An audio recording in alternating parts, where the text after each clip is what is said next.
So welcome back to part 2 of our discussion for stress, and this is problem solving. So we have here number 4 from your module. We have a rectangular wood panel is formed by gluing together along the 30-degree seam as shown in the figure.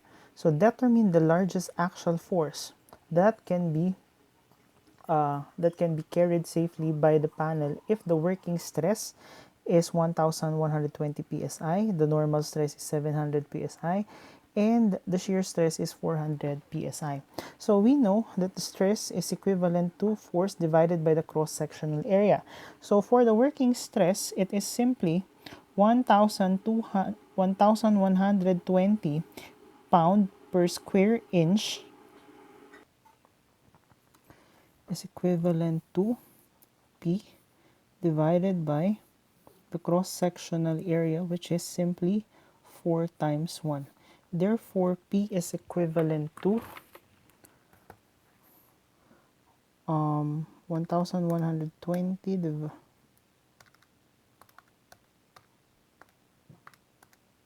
4,480 pounds. Next would be for the normal stress. Now, if we are going to look closely or analyze closely, if this is your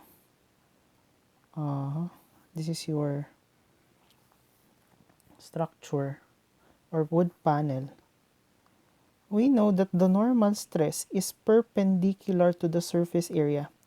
So, we know that it is perpendicular. So, ganito ang itsura ng normal stress. And the shear stress would be parallel to our cross-sectional area or tangential. Therefore, this would be angle theta. Okay? So, P here for the normal, so this is the normal, this is the tangential. P is equivalent to cosine theta, while the tangential would be P sine theta. Okay? So, for the area, ang i-consider natin would be, if this is the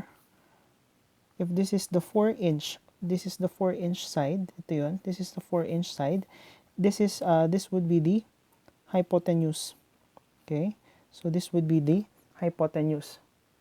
Or let's say this is the width and this is the thickness. Okay? I-generalize muna natin siya. So, this would be theta. So, cosine theta is equivalent to W over hypotenuse. Therefore, H is equivalent to W over cosine theta. But take note, ang consider natin na area is the contact surface for the shear stress. And ito yung ating contact surface. So, this would be the area. And the thickness of that would be T. So, that is T. So, that is equivalent to area over cosine theta. Ito yung magiging area natin for the area of the shear. So, substituting that for stress on the normal is equivalent to P cosine theta divided by the area, which is this, area over cosine theta. So, we will be having P cosine theta squared over area. So, substituting the value, we have 700 pound per square inch is equivalent to P cosine 30 squared divided by the area of, what would be the area? It is 4 times 1. So we have here 700 is equivalent to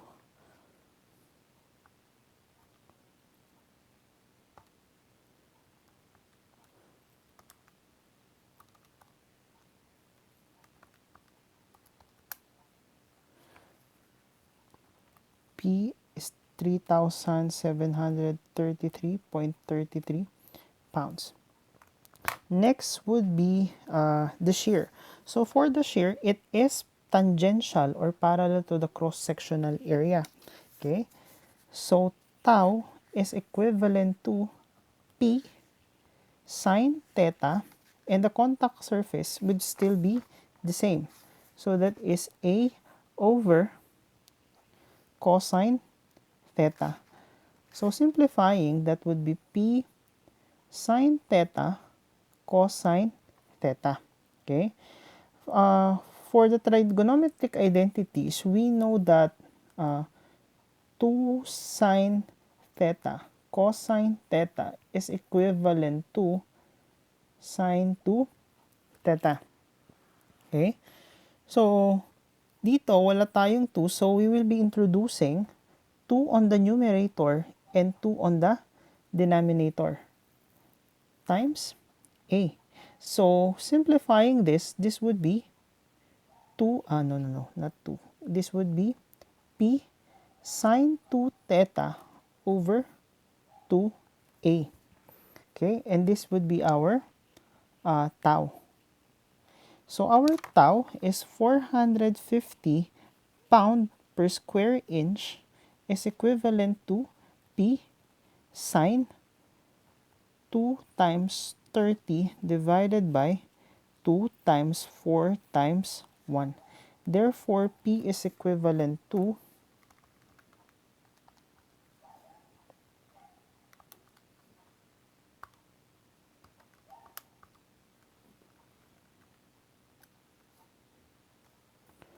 4,156.92 pounds.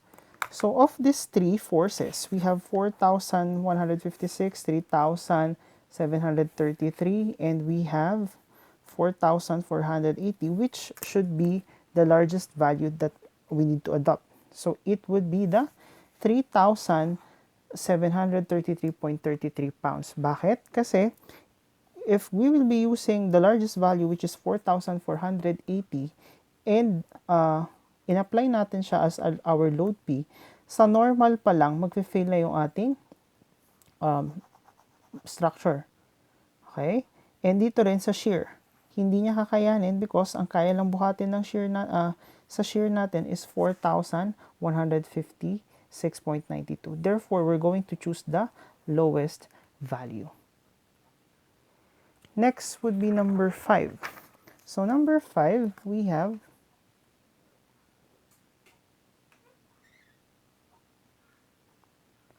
the lap joint shown in figure A is fastened by 4 rivets. So you have 1, 2, 3, 4, and the diameter is 3/4 inch. Find the maximum load P that can be applied if the working stress are 14 kSI for the rivet in shear and 18 kSI for the bearing of the plate. Okay, so we know that shear is equivalent to shear force over area. Okay, but here our shear force would be divided into 4. So shear is equivalent to P over 4. Why 4? Because there are 4 rivets that are resisting. So V is equivalent to P over 4. So substituting, tau is equivalent to P over 4 times the area. And the area of the rivets are, yan muna. Okay? Then we substitute now the value. So tau is equivalent to 14,000 pound per square inch is equivalent to P over 4 times the area, which is pi over 4 times 3 over 4 squared. Ito yung diameter natin. So P is equivalent to, may kulang ito, this should be division. Okay? And this is equivalent to 24,740.04 pounds. Okay? So next would be the bearing.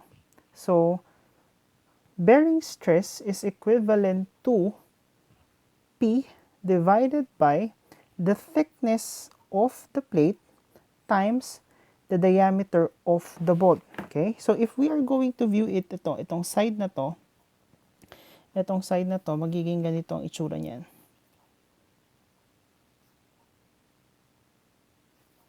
Okay? So, ito yung mga kino-consider natin. This area. So, that would be the thickness of the plate times the diameter of the bolt. So, substituting, given na ang hinahanap natin is P. And take note, P is still over 4. So, that would be P over 4 is equivalent to the normal bearing stress, the bearing stress times the thickness times the diameter. So we have P over 4 is equivalent to the bearing stress of 18,000 pound per square inch times the thickness of the plate, which is 7 over 8 inch, times the diameter of the bolt, which is 3 over 4. Okay, and that is in inch. Cancel, cancel, cancel. Therefore, P is equivalent to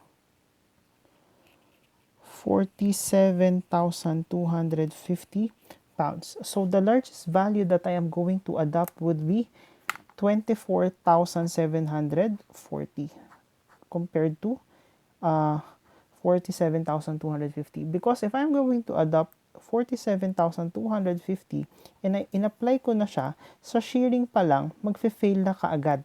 Kasi ang kaya lang, the maximum load na kaya lang i-carry ng plate natin in terms of shearing is 24,740. So I am going to choose the smallest value.